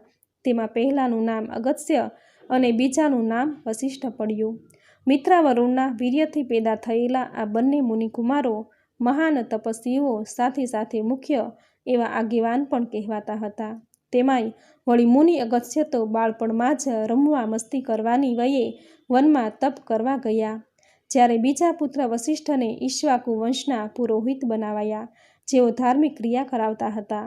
વ્યાસજી કહે છે, હે રાજન, વસિષ્ઠને તો બીજું શરીર પ્રાપ્ત થયું, પણ શાપને લીધે નિમિ રાજાને ન થયું. જે વેળા મુનિએ શાપ આપ્યો તે વખતે રાજા યજ્ઞમાં દીક્ષિત હતા. ઋષિઓએ અનેક પ્રકારના મંત્રોના પ્રયોગો કરીને રાજા નિમિના શરીરને અકબંધ રાખ્યું. મંત્ર શક્તિથી વળી રાજાનો નિર્વિકાર આત્મા શરીરમાં સ્થિર રહ્યો. યજ્ઞ પૂરો થતાં દેવો બધા ત્યાં આવ્યા. બ્રાહ્મણોએ પ્રાર્થના સાથે દેવોને રાજાની સ્થિતિનું વર્ણન કર્યું અને એથી દેવતાઓએ કહ્યું, ઉત્તમ વ્રતનું પાલન કરનારા હે રાજા, તમારા યજ્ઞની અસરના લીધે તમને સર્વોત્તમ જન્મ મળી શકે એમ છે. દેવ શરીર કે માનવ શરીર તમે ઈચ્છો એ મેળવી લો. ત્યારે નિમિના અંતરમાં રહેલા આત્માએ કહ્યું, મહાભાગ, બધા દેવો પ્રાણીઓ જેનાથી જોઈ શકે તે વસ્તુમાં રહેવાનો મને અવસર મળે તેવી મારી ઈચ્છા છે. તમામ પ્રાણીઓની આંખોમાં હું વાયુ બનીને વિચર્યા કરું. ત્યારે દેવોએ એ માટે નિમિ રાજાને જેવી જગદંબાની પ્રાર્થના કરવા માટે કહ્યું. તેમની કૃપાથી તમારા મનોરથ જરૂર પૂર્ણ થશે.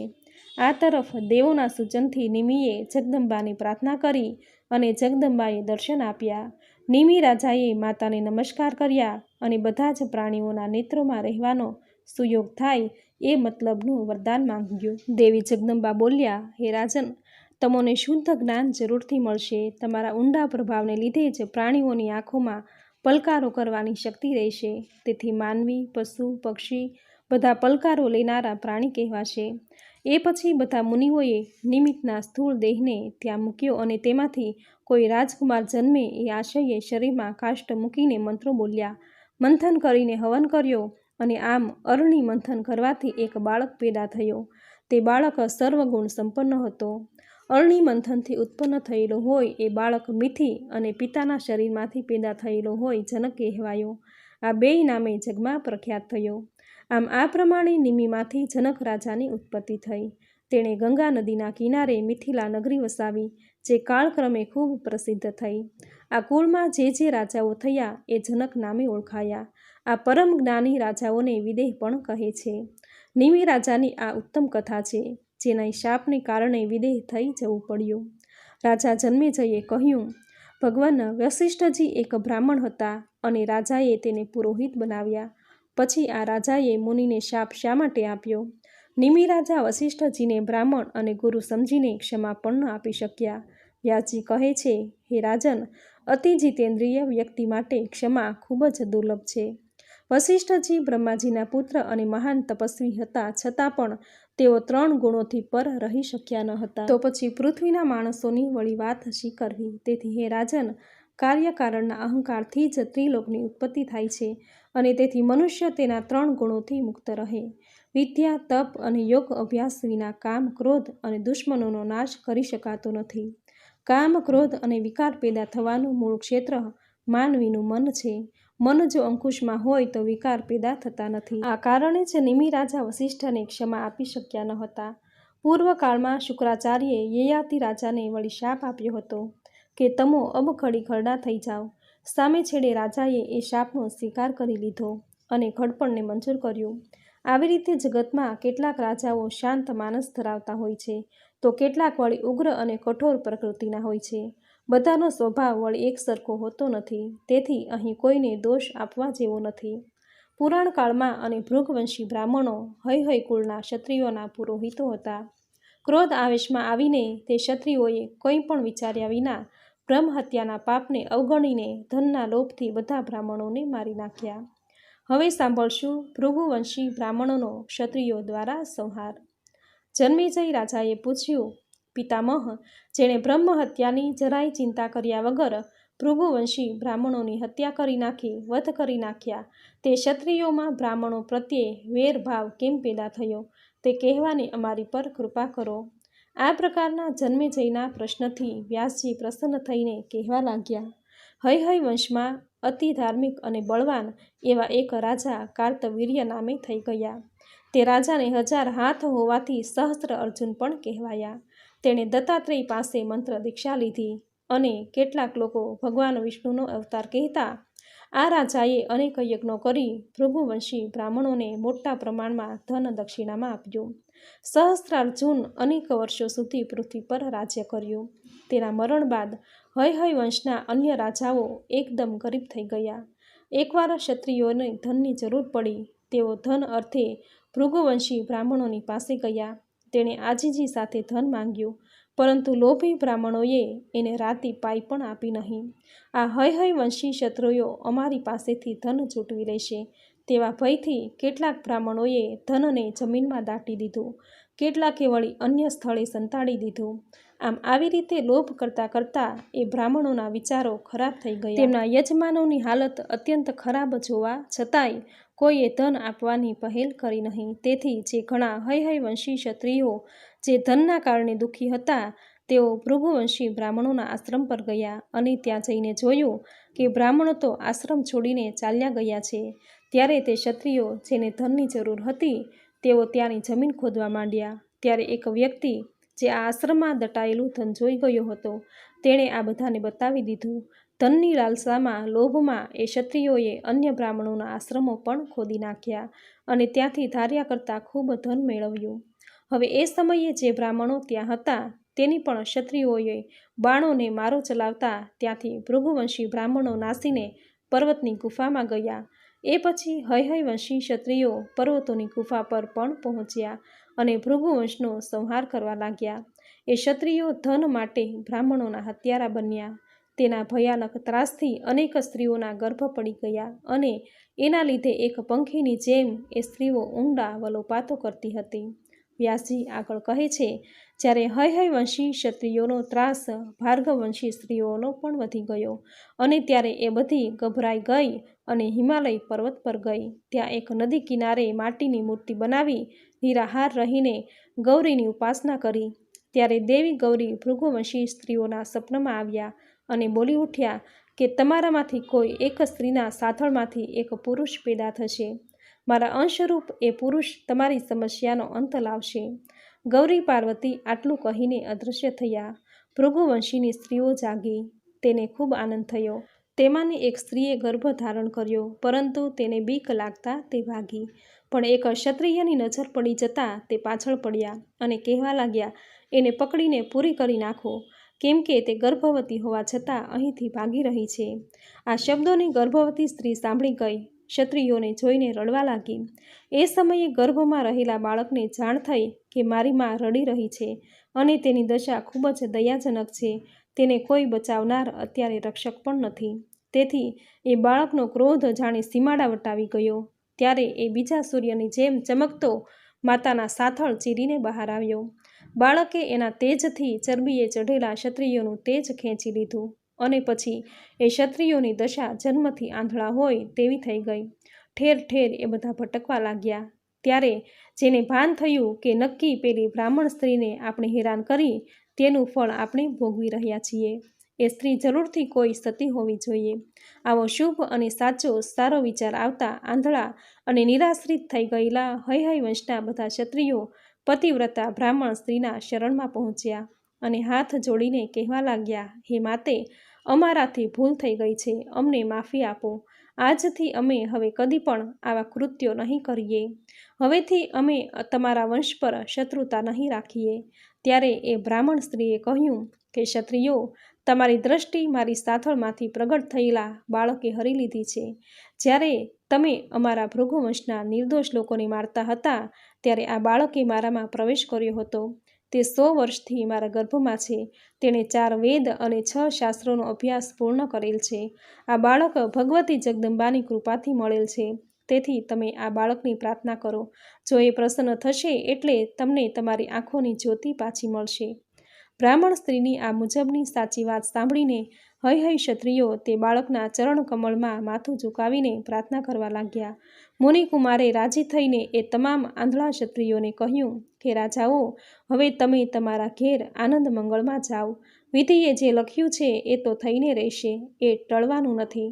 બ્રાહ્મણને એ બાળકે સૌને ઘેર જવાનું કહ્યું.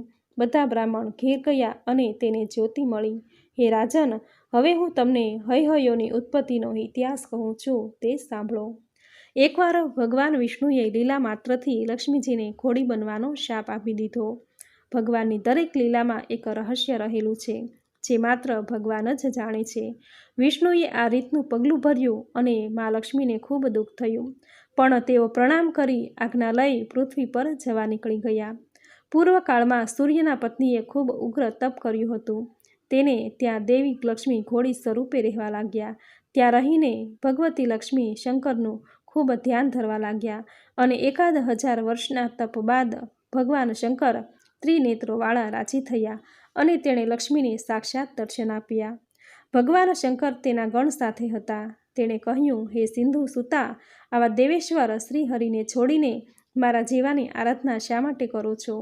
ભોળા શંભુના આવા પ્રશ્ન પછી લક્ષ્મીજી બોલી ઉઠ્યા કે પ્રભુ, મને મારા પતિદેવે વાત વાતમાં શાપ આપી દીધો છે અને મારી આ દશા થઈ છે. આપ આ શાપમાંથી મારો ઉદ્ધાર કરવાની કૃપા કરો. ત્યારે તેમાંથી મુક્તિની બાબત પણ જણાવી. ત્યારે પુત્ર થશે ત્યારે શાપમાંથી મુક્તિ મળશે. ત્યાં જ લક્ષ્મીએ વાસ્તવિકતા રજૂ કરતા કહ્યું કે એમાં મારા વૈકુંઠ પાછા જવાની વાત પણ આવે છે. ત્યારે સવાલ એ છે કે પતિદેવના મારા સાનિધ્યથી વંચિત હું એવો પુત્ર ક્યાંથી પેદા કરી શકું કે પ્રભુ, આપ મને કોઈ માર્ગ કાઢો અથવા તો કોઈ વરદાન આપવાની કૃપા કરો. લક્ષ્મીજીની સમસ્યા સાંભળી મહાપ્રભુ આખરે અર્થ પામી ગયા. તેણે કહ્યું, લક્ષ્મી દેવી, તમે શાંતિ રાખો. તમારા પતિદેવ વિષ્ણુજી ટૂંક સમયમાં તમને મળશે. તે જગદીશ્વર મારા ઈશારે ઘોડાનું રૂપ લઈને તમારી કામના પૂરી કરવા આવી જશે. અને હા, એ પુત્ર તમારા જેવો જ હશે. એ બધામાં આદરણીય અને આખા જગતનો રાજા બનશે. હે દેવી, એ પછી તમારું પુનઃ તમારા વૈકુંઠમાં તમે પાછા જઈ શકશો અને તમારા પ્રાણ પ્રિય એવા વિષ્ણુજી સાથે રહેવા લાગશો. તમારા એ પુત્રનું નામ એકવીર હશે. તેનાથી ભૂમંડળ પર હૈ નામના ક્ષત્રિયોનો વંશ વિસ્તરશે. મહાદેવજીએ લક્ષ્મીજીને આપેલા વરદાન બાદ ભગવાન શંકર ગૌરી સ્વામી પાર્વતીની સાથે કૈલાસ જતાં જતાં પોતાના પરમ ચતુર એવા ચિત્રરૂપને દૂત બનાવી લક્ષ્મીજીનું કાર્ય સિદ્ધ કરવા માટે વૈકુંઠ ભણી રવાના કર્યો. ચિત્રદૂતે વૈકુંઠ જઈ ભગવાન વિષ્ણુને પ્રણામ કરીને શંકરજીએ કહેલી વાત રજૂ કરતા કહ્યું, ગરુડધ્વજ પ્રભુ, મને ભગવાન શંકરે આપની પાસે મોકલ્યો છે. તેણે જણાવ્યું છે કે આપના પ્રાણપ્રિય લક્ષ્મીદેવી યમુના અને તમાસાના સંગમે તપ કરી રહ્યા છે. અત્યારે તો એ ઘોડીના સ્વરૂપે છે. તો પુંડરીકાક્ષ શ્રી હરિ મારે ન કહેવું જોઈએ, છતાંય કહું છું, તમે લક્ષ્મી માતાનો ત્યાગ કરીને ક્યાં સુખ ભોગવી રહ્યા છો? જગતમાં જેની પત્ની દુઃખમાં નિશાસા નાખતી હોય એ પુરુષનું જીવન ધિક્કારમય છે. તેથી મારી આપને એક વિનંતી છે કે આપ લક્ષ્મીજીની પાસે જાઓ અને આશ્વાસન આપીને એને લઈ આવો. લક્ષ્મી વિના જગતમાં કોઈનું અસ્તિત્વ સ્થિર નથી રહેતું. આપ તેથી કૃપા કરીને અશ્વનું રૂપ ધારણ કરીને જાઓ અને પુત્રને ઉત્પન્ન કરીને વૈકુંઠમાં પાછા વેલાસર આવજો. જન્મેજય ચિત્રરૂપની આવી સાચી વાત સાંભળી પ્રભુ પીગળી ગયા અને બોલી ઉઠ્યા કે બહુ સરસ દૂત ચિત્રરૂપ, તારા કહેવા પ્રમાણેનું જ થશે.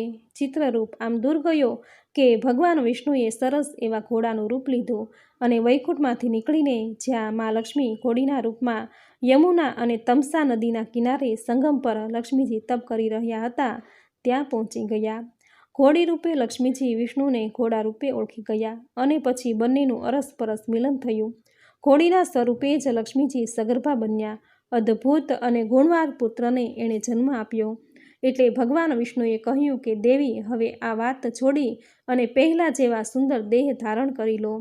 તમારાથી જન્મેલ આ બાળક અહીં જ રહેશે. ત્યારે લક્ષ્મીજીએ વિષ્ણુને કહ્યું કે નાથ, આ પુત્ર બિલકુલ તમારા જ જેવો છે. તેને અહીં રાખવા કરતાં આપણી સાથે લઈ લો. તે મને ખૂબ પ્રિય છે. શ્રી હરિએ ના પાડતા, દેવી, તમને આ પુત્ર ખૂબ વહાલો છે. એ બનવા જોગ છે. પણ હું અત્યારે કહું છું એ પ્રમાણે પૃથ્વી પર યયાતિ વંશના તુર્વસુ નામના એક રાજા છે. તેના પિતાએ તેનું નામ હરિવર્મા રાખેલ છે. અત્યારે એ રાજા પુત્ર માટે પવિત્ર તીર્થ સ્થાને તપ કરી રહ્યો છે. તે હરિવર્મા માટે આ પુત્ર પેદા કર્યો છે. આપણે એ રાજા પાસે જઈને આ વાત જણાવીએ અને એને આ પુત્ર લઈ જવા માટે જણાવીએ. તેઓ આ પુત્ર તેના ઘરે લઈ જશે. વિષ્ણુજીએ લક્ષ્મીજીને કહ્યું અને મા લક્ષ્મી માની ગયા. વિમાન જોતાં જોતામાં જ્યાં રાજા તપ કરી રહ્યા હતા ત્યાં આવી પહોંચ્યા. ભગવાન વિષ્ણુ અને લક્ષ્મીજીનું આગમન થવાનું જાણીને રાજા ખૂબ આનંદ થયો અને નમસ્કાર કર્યા. ત્યારે ભગવાન શ્રીધર શ્રીહરિ વિષ્ણુએ કહ્યું, રાજન, તમારી તપસ્યાથી હું રાજી થયો છું. તમારી ઈચ્છા મુજબનું વરદાન આપું છું, તેનો સ્વીકાર કરો. રાજાને જાણે વિષ્ણુની વાત સાંભળતા જ એક આનંદ છલકી પડ્યો. ભગવાન વિષ્ણુના ચરણોમાં પોતાનું માથું નમાવીને બોલી ઉઠ્યા, મુરારી મુરારી, મેં આ પુત્ર માટે તપ કર્યું છે. આપ બસ આપના જેવો જ પુત્ર મને આપો. મારે આટલું જ વરદાન આપની પાસેથી જોઈએ છે. ભગવાન વિષ્ણુના મોં પર આનંદનો ઉછાળો ફરી વળ્યો. તેણે કહ્યું, રાજન, તમે યમુના અને તમસા નદીના સંગમ સ્થળે અબ ઘડી પહોંચી જાઓ. જ્યાં તમે ઈચ્છો છો એવા મારા જેવો જ પુત્ર મેં તમારા માટે તૈયાર રાખ્યો છે. એ રાજન, આ પુત્રમાં અપાર બળ છે અને તમો નહીં માનો પણ ખુદ લક્ષ્મીજી જ એના માતા છે. એનો ત્યાં જઈને સ્વીકાર કરો. ત્યાં તો યયાતિ નંદન રાજા હરિવર્મા એક રથ પર સવાર થયા. મનમાં મીઠી કલ્પના કરતા તમસા અને યમુના સંગમે આવ્યા. ત્યાં એક બાળક અંગૂઠો ચૂસતો કામદેવના અવતાર સમા સુંદર જોયો. રાજા હરિવર્મા હરખાયા. ભગવાન વિષ્ણુના વંદન કરતાં કરતાં હર્ષના 4 આંસુ તેની આંખોમાંથી વહી ગયા. પુત્રને લઈને ઘેર આવ્યા, રાણીને આપ્યો. રાણી સરસ મજાનો પુત્ર જોતાં જ નવાઈ પામ્યા અને પૂછી બેઠા કે આ કોનો પુત્ર છે. એનો સવાલ પૂછતા રાજા બોલી ઉઠ્યા કે પ્રિયે, આ પુત્ર ભગવાન વિષ્ણુ પાસેથી મને મળ્યો છે અને એની જનેતા માતા સાક્ષાત લક્ષ્મીજી છે. આટલી વાત સાંભળતા જ રાણી ખૂબ રાજી થયા. એ પુત્રની ખુશીના લીધે નગરમાં એક ઉત્સવ ઉજવ્યો. એ પ્રસંગે તેણે ઉદાર હાથે દાન આપ્યું અને પુત્રનું એક વીર નામ પાડ્યું. વ્યાસજી કહે છે, હે રાજન, આ પછી રાજા હરિવર્માએ એ બાળકના જાત કર્મના સંસ્કાર અને લાલન પાલનની બધી જવાબદારી ઉપાડી લીધી. 6ઠા મહિને વળી અન્નપ્રાશન અને 3જા વર્ષે મુંડન સંસ્કાર પણ કર્યા. દરેક વખતે રાજાએ યથાશક્તિ દાન કર્યું. બ્રાહ્મણોનું પૂજન અને ગાયોનું દાન કર્યું. 11મા વર્ષે યજ્ઞોપવિત અને ધનુવિદ્યાના શિક્ષણની પણ વ્યવસ્થા કરી. સમય જતાં હરિવર્માએ પોતાના આ પુત્રનો રાજ્યાભિષેક કરવાનો નિર્ણય લીધો. આ પ્રસંગે ધાર્મિક વિધિ, બ્રાહ્મણોને દાન વગેરે કરીને પુત્રનો રાજ્યાભિષેક કરવામાં આવ્યો. એ પછી રાજા હરિવર્મા અને રાણી 2 જણા વનમાં ચાલ્યા ગયા અને વૃક્ષના પાંદડા ફળાહાર કરીને ભગવાન શંકરને પ્રસન્ન કરવાના પ્રયાસમાં લાગી ગયા. સમય જતાં રાજા અને રાણીએ શરીર ત્યાગીને સ્વર્ગારોહણ કર્યું. પોતાના પિતાજી માતાજીના સ્વર્ગે જવાના સમાચાર સાંભળી પુત્રે પાછળની ધાર્મિક ક્રિયાઓ સંપન્ન કરાવી. આગળ જતાં આ રાજાએ રૈભઈની પુત્રી એકાવલી સાથે લગ્ન કર્યા. રાજા એકવીર અને એકાવલીએ સુખ ભોગવી પુત્રને જન્મ આપ્યો, જે કૃતવીર્યના પુત્ર કાર્તવીર્ય થયા. હવે સાંભળશું નારદ અને પર્વત મુનિના અરસપરસના શ્રાપ. જન્મેજયે પૂછ્યું, ભગવાન વ્યાસજી, તમે અમારામાં જાગેલી આ શંકાનું નિવારણ કરો કે મોટા મોટા દેવોને પણ શા માટે મોહ થાય છે? તેને વળી મોહ પેદા થવાનું શું કારણ હશે? વ્યાસજી કહે છે, હે રાજન, એ સમયે મેં નારદને આ મુજબનું પૂછ્યું હતું. ત્યારે તેણે મને જણાવેલું કે આ સંસારમાં રહેનારું કોઈ પણ પ્રાણી મોહથી પર રહી શકતું નથી. મોટા મોટા દેવો, મુનિઓ અને ઋષિઓ પણ આ ચક્કરમાં પડી ચૂક્યા છે અને તેમાં ફસાઈને જગતના ફેરા ફરતા રહે છે. વ્યાસજી, હું મોહવશ સ્ત્રી મેળવવાના એક ચક્કરમાં આવી ગયો છું. એ કહું છું, એકવાર હું અને પર્વત મુનિ ભારતભરની યાત્રા કરવા સ્વર્ગમાંથી પૃથ્વી પર આવ્યા. અમે બંનેએ ત્યારે એવી પ્રતિજ્ઞા કરી કે જ્યારે જે સમયે એકબીજાને જે વિચાર આવે તે એકબીજાને જણાવી દેવો. ભાવ પવિત્ર હોય કે અપવિત્ર, પણ સંતાડ્યા વિના જ એને જણાવી નાખવો. તો અમોએ પ્રતિજ્ઞા કરી અને વર્ષા ઋતુ વેળા પૃથ્વી પર ભ્રમણ કરતા હતા. ત્યારે અમે સંજય રાજાના એક સરસ નગરમાં રોકાઈ ગયા. તે રાજાને દમયંતી નામની એક સ્વરૂપવાન પુત્રી હતી. રાજાની આજ્ઞાથી તે કન્યા અમારી સેવામાં જ હાજર રહેતી હતી. ત્યારે અમે બંને રાજા સંજયના મહેલમાં સારી રીતે તેની સેવા પામી રહ્યા હતા. હું મારા હાથમાં વીણા લઈને સામવેદના શ્લોકોનું મધુર સ્વરે ગાન કરતો હતો. મારા આવા મીઠા ગાન સાંભળીને રાજા સંજયની પુત્રી દમયંતી મારી પર આસક્ત થઈ. તેને મારી પર ખૂબ પ્રેમ પેદા થયો. આવી સ્થિતિનું સર્જન થતાં મારું મન પણ એ કન્યા ભણી ખેંચાણ અનુભવવા લાગ્યું અને સામે છેડે રાજકુમારી પણ મને આપવાની વસ્તુમાં અને સેવામાં વહાલા દવલાની નીતિ અપનાવવા લાગી. તેની જાણ પર્વત મુનિને થઈ જતાં તેણે એકાંતમાં આ બાબતમાં પૂછ્યું કે નારદ, તમે સાચી વાત જણાવો કે આમાં સત્ય શું છે? રાજકુમારી તમારા માટે મરી મીટે છે, એવું મારા માટે કેમ નહીં? ત્યારે મેં જવાબ આપ્યો કે મને તેનો પતિ બનવાની ઈચ્છા રાખે છે અને પછી મારી પણ એના માટે એવી જ ભાવના બની ગઈ છે અને પછી ન થવાનું થયું. મુનિવર પર્વત ક્રોધે ભરાયા અને શાપ આપતા મને કહ્યું, તે પહેલાં મારી પાસે પ્રતિજ્ઞા કરી મને દગો કર્યો, માટે તું વાંદરાના મુખવાળો થઈ જા. પર્વત મુનિએ શાપ આપ્યો અને સાચે જ હું વાંદરાના જેવા મોઢાવાળો બની ગયો. અને પછી મેં પણ એને સામે એવો જ શાપ આપતા કહ્યું કે તું પણ સ્વર્ગમાં રહેવાને લાયક ન રહે. તે સાવ નાની બાબતના અપરાધમાં મને શાપ આપ્યો છે, તેથી તું પણ મૃત્યુલોકમાં જ પડ્યો રહે. પર્વત મુનિ ઉદાસ થઈને એ નગરમાંથી નીકળી ગયા અને સામે છેડે રાજકુમારીએ મને વાંદરાના મુખમાં જોતા એ ઉદાસ થઈ ગઈ. તારું મોં વળી વાનર જેવું થતાં મનેય દુઃખ થયું. હું સ્વેચ્છાથી ત્યાં રોકાયો. ત્યારે રાજાએ પોતાની કન્યાના લગ્ન લેવાનું નક્કી કર્યું અને એ માટે એણે પોતાના પ્રધાનને બોલાવ્યા અને કહ્યું, હે પ્રધાનજી, તમે એવો કોઈ યોગ્ય વર બતાવો કે જેની સાથે મારી કન્યાના લગ્ન હું કરી શકું. બીજી તરફ પુત્રી દમયંતીએ પોતાની ધાવ માતા પાસે જઈને કહ્યું કે માં, હું બુદ્ધિશાળી નારદને મનથી વરી ચૂકી છું. તેણે વીણાના તાલ છેડ્યા છે, સુમધુર ગીત છેડ્યું છે અને એનાથી હું મોહિત થઈ ગઈ છું. તેથી મારું મન અન્ય કોઈ પુરુષ સાથે લગ્ન કરવા નથી ઈચ્છતું. ધાવ દ્વારા કહેવામાં આવેલી પુત્રીની વાતથી રાજાએ તેની અન્ય રાણી કૈકેયીને બોલાવીને કહ્યું કે પ્રિયે, જેનું મોઢું વાંદરા જેવું છે એવા નારદને વળી આપણી કન્યા કેવી રીતે આપી શકાય? તમે એને એકાંતમાં શાસ્ત્રની આજ્ઞા અને વૃદ્ધ પુરુષોની મર્યાદાની વાત કહો. તેને યુક્તિપૂર્વક સમજાવો કે તેની આ પ્રકારની ખોટી હઠ મૂકી દે. રાણી કૈકેયીએ પુત્રી દમયંતીને ખૂબ સમજાવી, પણ દમયંતી ન સમજી તે ન સમજી. તેણે પોતાની માતાને જણાવ્યું કે શું મારા પિતાજી નારદજીના અપાર અને અદ્ભુત ગુણોને જાણતા નથી? ત્રિલોકમાં નારદ જેવું સામવેદનું જ્ઞાન કોની પાસે છે? તેથી મેં સમજી વિચારીને આ મુનિને પસંદ કર્યા છે.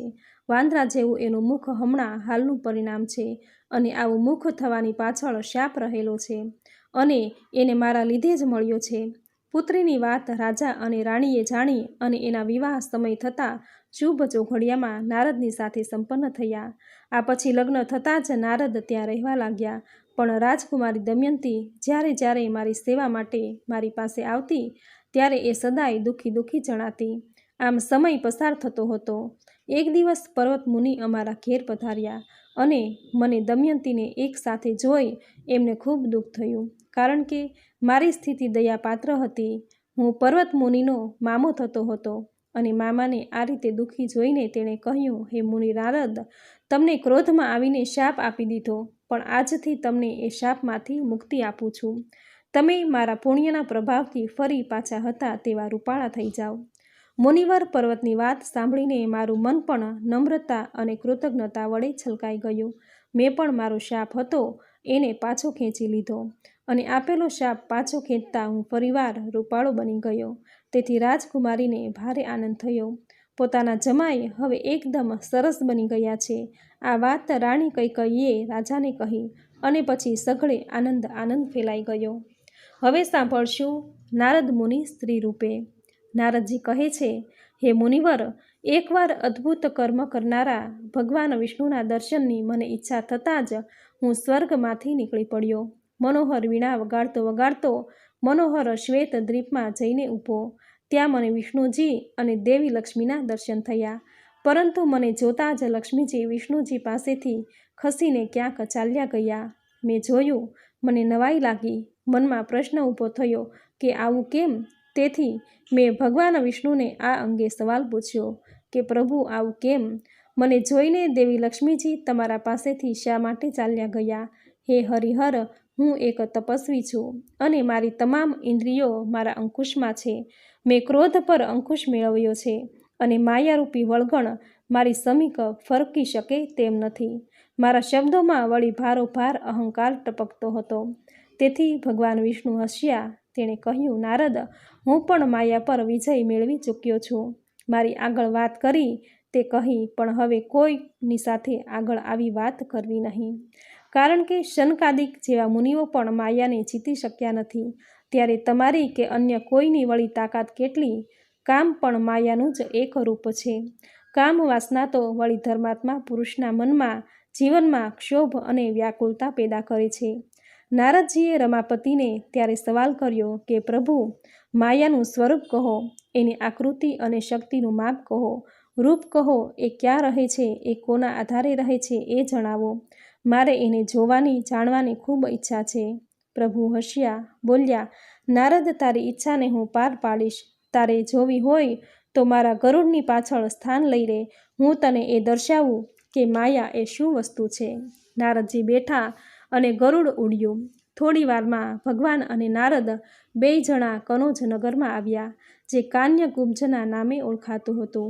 ગામની પાદરે આવેલા સરોવરને જોતાં જ પ્રભુએ કહ્યું, પહેલાં અમે અહીં સ્નાન કરીશું અને એ પછી આપણે નગરમાં પ્રવેશ કરીશું. નારદે પોતાની વીણા એક તરફ મૂકી જળમાં ડૂબકી લગાવી અને ચમત્કાર થયો.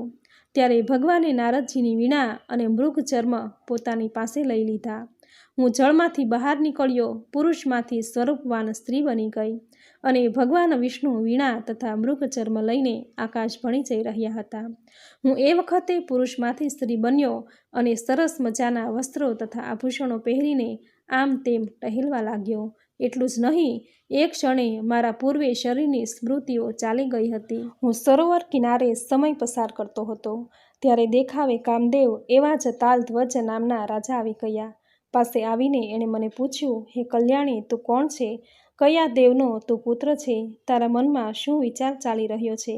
તું મારા જેવા શ્રેષ્ઠ પતિને મેળવીને મારા સહયોગથી શ્રેષ્ઠ સૌભાગ ભોગવી શકે છે, મન વાંછિત ભોગ પણ લઈ શકે છે.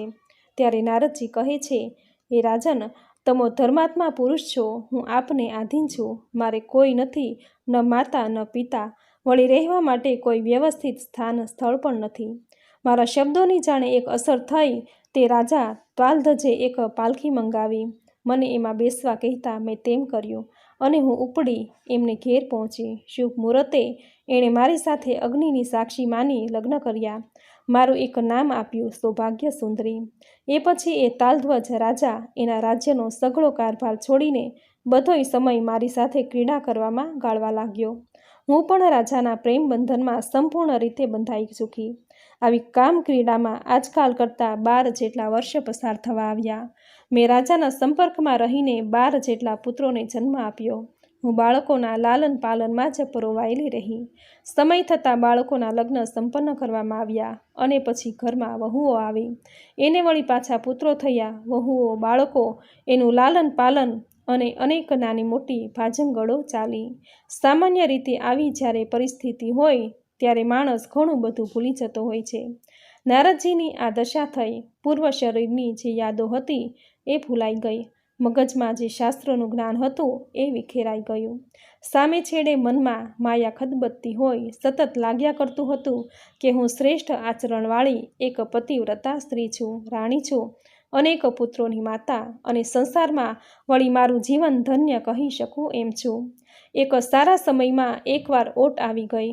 મારા પતિના દુશ્મન એવા રાજાએ અમારા નગર પર આક્રમણ કર્યું. તેણે રણભૂમિ પર મારા પુત્રો તથા પૌત્રોને મોત ભેગા ભેળવી દીધા. હું રણભૂમિ પર ગઈ અને પૌત્રોના કપાયેલા લોહીના ખાબોચિયામાં પડેલા એના શબ જોયા. હું ખળભળી ઉઠી. મને અપાર દુઃખ થઈ ગયું. મારા રુદનની સીમા ન રહી. આંખમાંથી ચોધાર આંસુડા વહેવા લાગ્યા. બરાબર આ સમયે ભગવાન શ્રી હરિ વિષ્ણુ એક વૃદ્ધ બ્રાહ્મણનું રૂપ લઈને ત્યાં આવ્યા. તેણે આવીને મને કહ્યું, હે સુંદરી, રડવાનું બંધ કરીને શાંત થા. એક મર્યાદાની રક્ષા માટે સ્નાન કરીને પરલોક ગયેલા તારા પુત્રો અને પૌત્રોને તિલાંજલિ અપાવી જોઈએ. બ્રાહ્મણ સ્વરૂપે આવેલા વિષ્ણુએ મને સમજ આપી અને પછી હું, રાજા અને અન્ય બાંધવોની સાથે તીર્થાટન પર ઉપડ્યા. વિપ્રેશધારી ભૂત ભાવન ભગવાન આગળ ચાલતા હતા. તેઓ અમને પુનતીર્થમાં લઈ ગયા, જ્યાં એક સરોવર હતું. એ સરોવર ખૂબ પવિત્ર મનાતું હતું. ભગવાને મને કહ્યું કે તું આ સરોવરમાં એક ડૂબકી લગાવી સ્નાન કરીને પુત્ર પૌત્રના મરણના શોકમાંથી મુક્ત થઈ જા. ભગવાનના સૂચન પ્રમાણે મેં ડૂબકી મારી કે ચમત્કાર થયો. હું સ્ત્રીમાંથી પુરુષ બની ગયો. ત્યારે ભગવાન વિષ્ણુ કિનારા પર બેઠા હતા. તેના હાથમાં મારી વીણા હતી. તેને જોતાં જ મારી વિસ્મૃતિ દૂર થઈ ગઈ. અગાઉ હું સ્ત્રી હતો, ત્યાં હવે પુરુષ કેવી રીતે બન્યો એની મને સમજ ન પડી. હું આ અંગેના જુદા જુદા વિચારો પર વિચારો કરવા લાગ્યો. ત્યાં આગળ રાજા તાલધ્વજ પણ મને સ્ત્રીમાંથી પુરુષ બનેલો જોઈને નવાઈમાં જ પડી ગયા અને પોતે બોલી ઉઠ્યા કે અરે, હમણાં તો મારી પત્ની હતી, એને બદલે આ નારદ મુનિ ક્યાંથી આવી ગયા? શું છે આ બધું? કંઈ સમજાતું નથી મને. અને પોતાની પત્નીના વિયોગમાં તેઓ રડી પડ્યા. ત્યારે ભગવાન શ્રી હરિએ એને ઘણું સમજાવ્યા, જુદા જુદા ઉદાહરણો આપીને એને સમજાવ્યા અને આ રીતે તેઓ શાંત થયા. ત્યારે ભગવાને કહ્યું, રાજન, આમ શોક કરવો યોગ્ય નથી. કાળને અટકાવી શકાતો નથી. તેના ક્રમ પ્રમાણે બધું બનતું હોય છે. હવે તમે સ્વસ્થ બની બધું ભાઈ બહેન વગેરેને છોડીને જંગલમાં જાઓ. મનુષ્ય અવતાર અતિ દુર્લભ મનાય છે, પણ છતાંય માણસે તેમાં કલ્યાણ કરી લેવું યોગ્ય છે. ભગવાન શ્રી હરિ વિષ્ણુના શબ્દો જાણે રાજા તાલધ્વજને ભારે અસર કરી ગયા. તેણે વૈરાગ્ય ઓઢી લીધું, પુત્રને રાજ્ય સોંપ્યું અને વનમાં ગયા. તત્વજ્ઞાનમાં પૂર્ણ રીતે યોગ્યતા મેળવી લીધી. નારદજી બોલ્યા, રાજા તાલધ્વજના ગયા પછી મેં ભગવાન શ્રી હરિવિષ્ણુને કહ્યું કે પ્રભુ, આપે મને ભલે છેતરી લીધો હોય, પણ માયાના અપાર બળનો મને અંદાજ આવી ગયો છે. પણ પ્રભુ, તમે મને એ બાબતને જણાવવાની કૃપા કરો કે સરોવરમાં મેં ડૂબકી મારી અને શા માટે મારી જૂની સ્મૃતિઓ ચાલી ગઈ? આ પાણીમાં કોઈ જાદુ હતો કે શું? નારદના પ્રશ્ન સામે ભગવાન વિષ્ણુએ કહ્યું કે નારદ, આ બધો મોહ માયાનો એક પ્રતાપ છે. માયામાં કેટલી અપાર શક્તિ રહી છે તેની સીમાઓને જાણવા ભગવાન શંકર કે બ્રહ્માજી પણ સમર્થ નથી. ત્યારે સામાન્ય માણસની વળી શી તાકાત? અને પછી વિષ્ણુ શ્રી હરિ ગરુડ પર બેસીને વૈકુંઠમાં ગયા અને હું મારા પિતાજી બ્રહ્માજીના આવાસે ગયો. મને મૂંઝાયેલો જોતા જ તેઓમાં ચિંતાઓ ઘેરાઈ વળી. મને કહે, પુત્ર, તું આટલો સમય ક્યાં ગયો હતો? વળી તારું માનસ કંઈક ઠીક લાગતું નથી. તને કોઈએ છેતર્યો છે કે શું? જેણે છેતર્યો હોય તેનું નામ મને આપ. આમ બ્રહ્માજી એક સામટા અનેક સવાલો મને પૂછ્યા. ત્યારે મોહ માયાના પ્રભાવથી પેદા તમામ સ્થિતિ મેં તેને જણાવી. મને થયું હતું તેની વિગતે નોંધ આપી. ત્યારે પિતાજીએ મને કહ્યું, હે નારદ, અપાર શક્તિવાળી એવી મહામાયાને જીતવી સરળ નથી. મોટા ભાગના આમાં નિષ્ફળ નીવડ્યા છે. માટે તું એ બાબતે શોક કરીશ નહીં. વ્યાસજી કહે છે, હે રાજન, આ પ્રમાણેનો મને બોધ આપીને નારદજી ચાલ્યા ગયા. તેણે કહેલી વાતો પર વિચારો કરતો હું સરસ્વતી નદીના પવિત્ર કાંઠે આવ્યો અને સમય જતા અને વિચારોના અંતે મેં તે સમયે શ્રીમદ દેવી ભાગવતની રચના કરી. હે રાજન, આ શ્રેષ્ઠ પુરાણ સર્વે ઊભા થતા સંશયોનો અંત લાવનારું અને આખ્યાનો તથા વેદના પ્રમાણોથી યુક્ત છે. માયાને પોતાની સખી રૂપે સ્વીકારીને ભગવતી દેવી પરમેશ્વરી હંમેશા તેની સાથે જ રાખે છે. તેથી સચ્ચિદાનંદ વિગ્રહ ધારણ કરવાવાળી તે ભગવતી માયેશ્વરી કહેવાય છે. તેના ધ્યાન, પૂજન, નમસ્કાર અને જપમાં હંમેશા તત્પર રહેવું જોઈએ. તેઓ દયાળુ હોવાથી તેના ઉપાસકને માયા રહિત બનાવી દે છે. તેથી માયાના ગુણોથી નિવૃત્ત થવા માટે પ્રસન્નતાથી મા ભગવતીની ઉપાસના કરવી જોઈએ. આ પ્રમાણે દેવી ભાગવત પુરાણનો અધ્યાય 6 અહીં પૂર્ણ થયો. બોલો મા ભગવતીની જય, બોલો મા નવદુર્ગાની જય. તો મિત્રો, આપણે સાંભળ્યો દેવી ભાગવત પુરાણનો અધ્યાય 6. નવરાત્રિના આ 9 દિવસમાં નવદુર્ગાની પૂજા આરાધના કરાય છે. મા દુર્ગા એ દુર્ગુણ નાશિની છે. મા દુર્ગાની પૂજા આરાધના કરવાથી, દેવી ભાગવત પુરાણના પાઠ કરવાથી કઠિનમાં કઠિન કાર્ય હોય તો તે પણ સરળ બની જાય છે. જીવનમાં ભક્તિ અને મુક્તિ મળે છે. સુખ, શાંતિ, યશ, કીર્તિ, ધન, વૈભવ, સંતતિ અને સંપત્તિની પ્રાપ્તિ થાય છે. મિત્રો, નવરાત્રિના 9 દિવસ મા ભગવતીને પ્રસન્ન કરવા તમે જો પૂજા આરાધના કે કંઈ ન કરી શકો તો દેવી પુરાણનો પાઠ જરૂર કરવો જોઈએ. જો તમારી પાસે આ ભાગવત પુરાણનો પાઠ કરવાનો સમય ન હોય તો આ વિડીયો દ્વારા તમે તમારા કામકાજ કરતાં પણ સાંભળી શકો છો. જે સાંભળવા માત્રથી જ દેવી પુરાણના પાઠ કર્યાનું પુણ્યફળ પ્રાપ્ત થશે.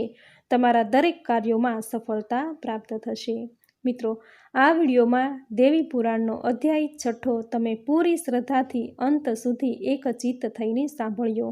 જે સાંભળવાનું પુણ્યફળ તમને જરૂર પ્રાપ્ત થશે. મા ભગવતીની કૃપાને પ્રાપ્ત કરવા માટે વિડીયોને લાઈક કરી કોમેન્ટમાં જય મા નવદુર્ગા, જય મા ભગવતી જરૂર લખજો. તમારા કુળદેવીનું નામ જરૂર લખજો. ચેનલ પર નવા છો તો ચેનલ સબસ્ક્રાઈબ કરી બાજુમાં બેલ આઇકન પ્રેસ કરી દેજો, જેથી આપણા આવતા દરેક નવા વિડીયોની નોટિફિકેશન તમને મળતી રહે.